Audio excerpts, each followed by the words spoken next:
ചോറിൻ്റെ കൂടെയൊക്കെ കൂട്ടാനായിട്ട് നല്ല ഈസി ആയിട്ടുള്ള റെസിപ്പിയും അതുപോലെ തന്നെ ടേസ്റ്റി ആയിട്ടുള്ള റെസിപ്പിയും തേടി നടക്കുന്നവരാണ് നിങ്ങളെങ്കിൽ ഈ ഒരു പൊട്ടറ്റോ മെഴുക്കുവരട്ടി തീർച്ചയായിട്ടും ഒന്ന് ട്രൈ ചെയ്ത് നോക്കണം. ഇത് സാധാരണ രീതിയിലൊന്നും അല്ല വെച്ചിരിക്കുന്നത്.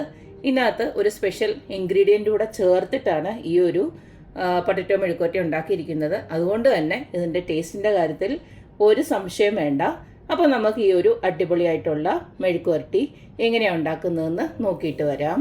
നമ്മുടെ സ്പെഷ്യൽ പൊട്ടറ്റോ മെഴുക്കുവരട്ടി ഉണ്ടാക്കാനായിട്ട് ഞാനൊരു 3 മീഡിയം സൈസ് പൊട്ടറ്റോ അരിഞ്ഞ് ഇതേ ചെറിയ ചെറിയ ക്യൂബ്സ് ആയിട്ട് ഞാൻ വെള്ളത്തിലോട്ട് ഇട്ട് വെച്ചിരിക്കുകയാണ്. ഇതിനെ നമുക്ക് ഒന്ന് വേവിച്ചെടുക്കണം.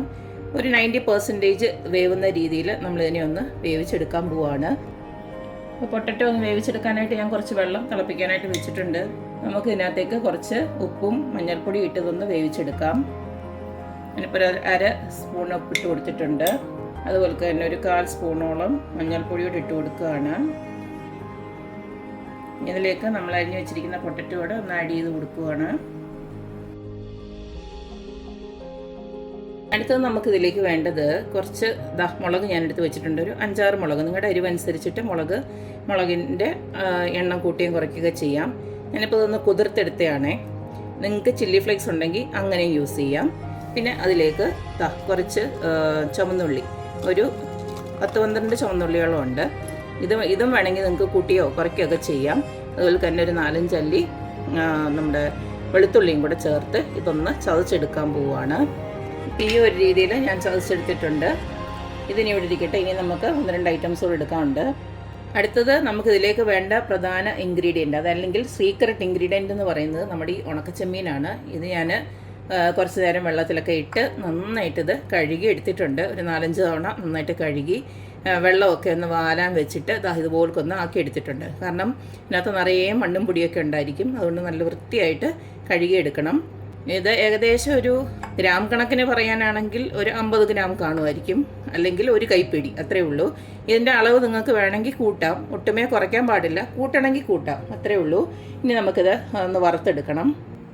ആദ്യം തന്നെ ഈ ഉണക്ക ചെമ്മീനൊന്ന് വറുത്തെടുക്കാനായിട്ട് ഇതിലേക്ക് ഞാൻ വെളിച്ചെണ്ണയാണ് ഒഴിച്ചു കൊടുക്കുന്നത്. വെളിച്ചെണ്ണയിൽ ഉണ്ടാക്കുന്നതാണ് രുചി. അപ്പം വെളിച്ചെണ്ണ തന്നെ ഒഴിച്ചു കൊടുക്കാൻ ശ്രമിക്കുക. എണ്ണയൊന്ന് ചൂടായി കഴിയുന്നുണ്ടേ നമ്മുടെ ഈ ഒരു കഴുകി വെച്ചിരിക്കുന്ന ഉണക്ക ചെമ്മീൻ അങ്ങോട്ട് ഇട്ട് കൊടുക്കുകയാണ്.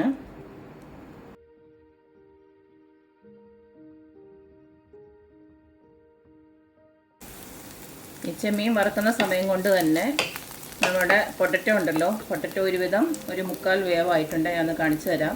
ഞാനത് വേറൊരു അടപ്പിലോട്ട് മാറ്റി ഇപ്പോൾ ഒന്ന് കട്ട് ചെയ്ത് കാണിച്ചു തരാം. കണ്ടില്ലേ, ഈ ഒരു സമയമാകുമ്പോൾ അതിനകത്തുനിന്ന് ആ വെള്ളം അങ്ങ് ഊറ്റിക്കളഞ്ഞ് നമുക്ക് ഇതിനെ ഒന്ന് സെപ്പറേറ്റ് മാറ്റി വെക്കാം. നമ്മളിട്ട് കൊടുത്ത ഉണക്കച്ചെമ്മീനൊക്കെ ഇതുപോലൊക്കെ ഒന്ന് വറന്ന് വന്നിട്ടുണ്ട്.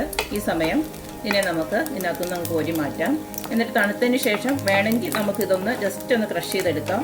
ഇല്ലെങ്കിൽ ഇതുപോലൊക്കെ വേണമെങ്കിലും ഉപയോഗിക്കാം, കുഴപ്പമില്ല. അപ്പം ഞാൻ എന്തായാലും ജസ്റ്റ് ഒന്ന് ക്രഷ് ചെയ്തെടുക്കുന്നുണ്ട്. ഒരുപാട് കരിഞ്ഞു പോരുത്. കരിഞ്ഞു പോയി കഴിഞ്ഞാൽ തന്നെ അതിൻ്റെ രുചി വേറെ ആയിപ്പോവും. ജസ്റ്റ് ഒരു ഗോൾഡൻ ബ്രൗൺ വരെ ഒന്ന് വറുത്തെടുത്ത് വെച്ചാൽ മതി. ഈ എണ്ണയൊന്നും മാറ്റിയൊന്നും വേണ്ട. ആ ഒരു ഉണക്കമീൻ്റെ ഒരു മണമാണ് ഇതിൻ്റെ ഹൈലൈറ്റ്. അപ്പം നമുക്ക് ഇതിലേക്ക് തന്നെ ബാക്കിയോടെ ചെയ്തെടുക്കാം. ഈ സെയിം പാനിലോട്ട് ഞാൻ കുറച്ചും കൂടെ വെളിച്ചെണ്ണ ഒഴിച്ചു. ഇതിലേക്ക് നമുക്ക് കുറച്ച് കടുക് ഇട്ടൊന്ന് പൊട്ടിക്കാം. കടുക് ഒന്ന് പൊട്ടി വരുന്നുണ്ടേ നമ്മൾ നേരത്തെ ചതച്ച് വെച്ചതെല്ലാം കൂടെ ഇതിലേക്കൊന്ന് ഇട്ട് കൊടുക്കുകയാണ്.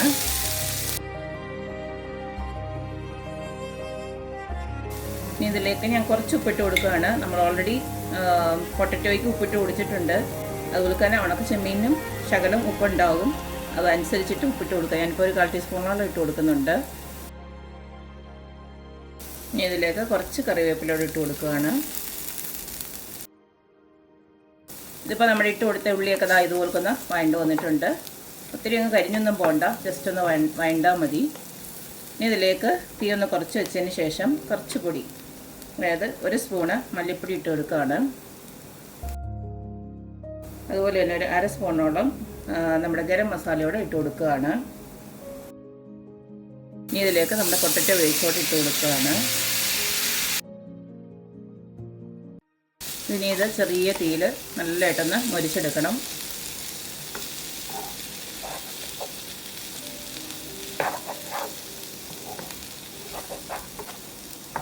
നിങ്ങൾക്ക് വേണമെന്ന് വെച്ച് കഴിഞ്ഞാൽ കുറച്ചും കൂടെ എണ്ണ ഒഴിച്ച് കൊടുക്കാം, വെളിച്ചെണ്ണ. അപ്പം ഞാനൊരു പൊടിക്കൂടെ വെളിച്ചെണ്ണ ഒഴിച്ച് കൊടുത്തിട്ടുണ്ട്. ഞാൻ ഒഴിച്ച വെളിച്ചെണ്ണ കുറവായിരുന്നു. ഇനി ചെറുകെ ഇത് നല്ലതായിട്ടൊന്ന് മൊരിച്ചെടുക്കണം. അതിൻ്റെ കൂട്ടത്തിൽ തന്നെ നമ്മൾ ആ ചെമ്മീൻ ഇതുപോലൊന്ന് ഞാൻ പൊടിച്ചെടുത്തിട്ടുണ്ട്. കണ്ടില്ലേ, ഇത്രയാകാവൂ. അത് നമുക്ക് ഇതിലേക്കൊന്ന് ഇട്ട് കൊടുക്കാം. ഒരു 5-6 മിനിറ്റോളം ഞാൻ ചെറിയ തീയിലിട്ട് ഇതുപോലൊന്ന് മൊരിച്ചെടുത്തിട്ടുണ്ട്. അപാര രുചിയാണ് കേട്ടോ, സൂപ്പറാണ്. പിന്നെ ഇത്രയും ഞാൻ ഈ പറഞ്ഞ പോലെ വേവിച്ചപ്പോൾ കുറച്ചൊന്ന് വെന്തുപോയി. ഇത്രയും വേവിക്കേണ്ടായിരുന്നു.